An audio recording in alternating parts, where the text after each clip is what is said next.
sa aklat ng Deuteronomio. Sinabi ni Moises sa mga tao, "Nasa inyo ngayon ang kapasyahan. Kayo ang pipili ng buhay at kasaganaan o ng kahirapan at kamatayan. Kapag sinunod ninyo ang kautusan, inibig ang Panginoon at nilakaran ang kanyang mga landas, pagpapalain niya kayo sa lupaing ibibigay niya sa inyo. Mabubuhay kayo ng matagal at kanyang pararamihin kayo. Ngunit kapag tumalikod kayo sa kanya at naglingkod sa ibang Diyos, ngayon pa'y sinasabi ko sa inyong malilipol kayo. Hindi kayo magtatagal sa lupaing tatahanan ninyo sa ibayo ng Hordan. Saksi ko ang langit at ang lupa na ngayoy inilahad ko sa inyo ang buhay o kamatayan at ang pagpapala o sumpa. Kaya piliin ninyo ang buhay para kayo at ang inyong lahi ay magtagal. Ibigin ninyo ang Panginoon, makinig sa kanyang tinig at manatiling tapat sa kanya. Sa gayon, mabubuhay kayo ng matagal sa lupaing ipinangako niya sa ninuno ninyong sina Abraham, Isaac at Jacob." Ang salita ng Diyos. Salamat sa Diyos. Mapalad ang umaasa sa Panginoon tuwina. Mapalad ang taong hindi naaakit niyong masasama upang sundan niya ang kanilang payot maling halimbawa. Hindi sumasama sa sinumang taong ang laging adhikay, pagtawanan lamang at hamak-hamakin ang Diyos na dakila. Nagagalak siyang laging magsaliksik ng banal na aral. Ang utos ng poon siyang binubulay sa gabi at araw. Mapalad ang umaasa sa Panginoon tuwina. Ang katulad niya ay isang punong kahoy sa tabing batisan, sariwa ang dahot laging namumunga sa kapanahunan, at anumang gawin ay nakatitiyak na magtatagumpay. Mapalad ang umaasa sa Panginoon tuwina. Ngunit ibang-iba ang masamang tao, ipa ang kawangis, siya'y natatangay at naipapadpad kung hangi umihip. Sa taong matuwid ay Panginoon ang siyang mag-iingat, ngunit kailanman ang mga masama ay mapapahamak. Mapalad ang umaasa sa Panginoon tuwina. Ang mabuting balita ng Panginoon ayon kay San Lucas. Noong panahong iyon, sinabi ni Jesus sa kanyang mga alagad, "Ang anak ng tao'y dapat magtiis ng maraming hirap. Itatakwil siya ng matatanda ng bayan, ng mga punong saserdote at ng mga eskriba. Ipapapatay nila siya, ngunit sa ikatlong araw ay muling mabubuhay." At sinabi niya sa lahat, "Kung ibig ninumang sumunod sa akin, limutin niya ang ukol sa kanyang sarili, pasanin araw-araw ang kanyang krus, at sumunod sa akin. Ang naghahangad magligtas ng kanyang buhay ay siyang mawawala nito, ngunit ang mag-alay ng kanyang buhay alang-alang sa akin ay siyang magkakamit noon. Ano nga ang mapapala ng tao, makamtan man niya ang buong sanlibutan kung ang katumbas naman nito'y ang kanyang buhay? Ano nga ang mapapala niya kung siya'y mapapahamak?" Ang mabuting balita ng Panginoon. Pinupuri ka namin, Panginoong Hesukristo.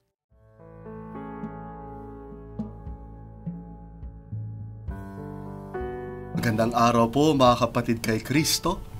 Ito po si Father J.D. Zaldivar ng Archdiocese of Manila. Pagnilayan po natin ngayon ang salita ng Diyos, salita ng buhay. Mga kapatid, sa ating unang pagbasa ngayon, sinasabi ng Panginoon sa pamamagitan ni Moises, "Nasa inyo ang kapasyahan. Ano ang pipiliin nyo? Buhay o kamatayan?" Pinapipili tayo ngayon ng Panginoon sa pagitan ng buhay at kamatayan. Ano ba ang mas maganda? Buhay o patay? Minsan kasi pinipili natin ang patay, kung anong makamamatay sa atin.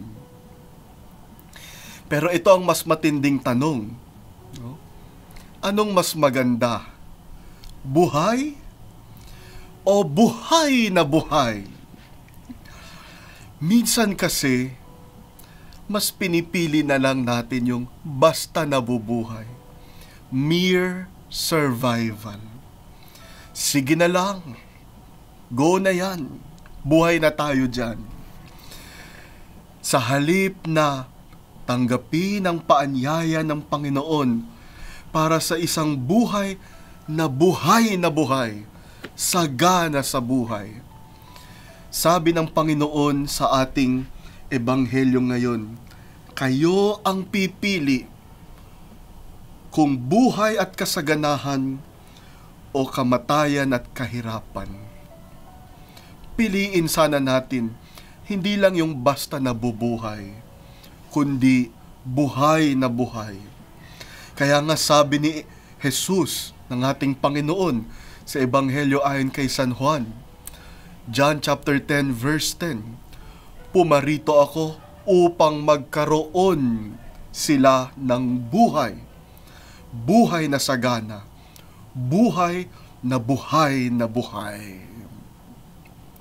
Kaya sa araw na ito, suriin mo ang buhay mo.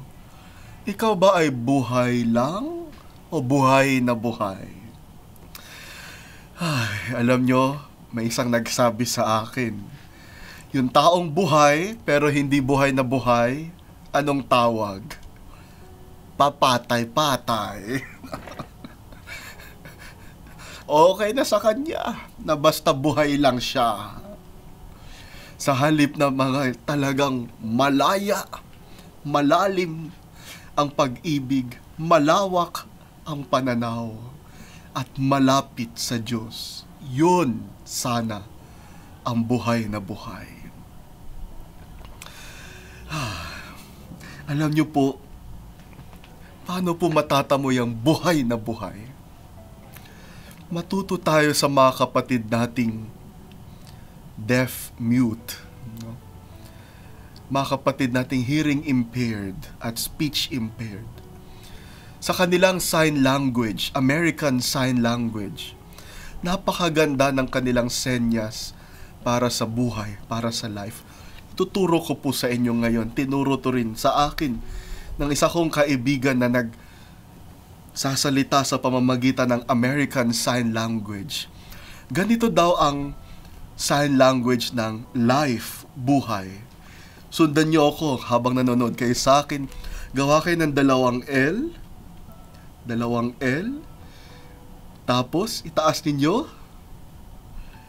ibaba sa sarili, papaikot, tapos pagkaikot, paharap naman. Ulit, no? Dalawang L, taas, baba sa sarili, papaikot, tapos paharap. Ano ibig sabihin yan? Ang buhay ay galing sa langit, galing sa Diyos.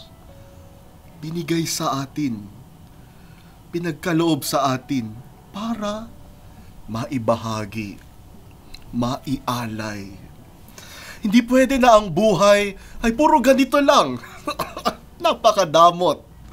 Tumatanggap ng biyaya, tumatamasa ng biyaya na puro para sa sarili. Hindi rin pwede na ang buhay puro ganito lang.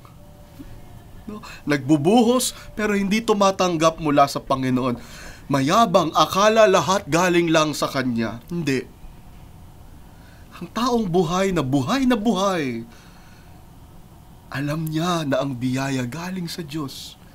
Pinagpapasalamat niya, tinatanggap niya, at inahandog niya, inaalay niya para sa katotohanan, para sa kagandahan, para sa kabutihan, para sa kapwa.